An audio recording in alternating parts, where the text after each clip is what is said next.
कहाँ से आवेले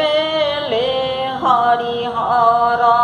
सुगा वाहो बैठे सुगा वायर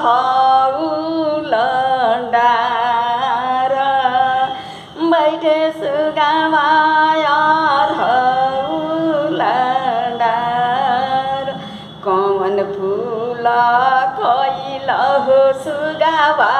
कौन फल गिरल हो कौन फूलवा कैल जियान हो पश्चिम से आवेले हरिहर सुगा ना बैठे सुगा नायर लंडार बेली फूल कैल हे सुगा बाचा मेली फूल गिरल अरहुल फूलवा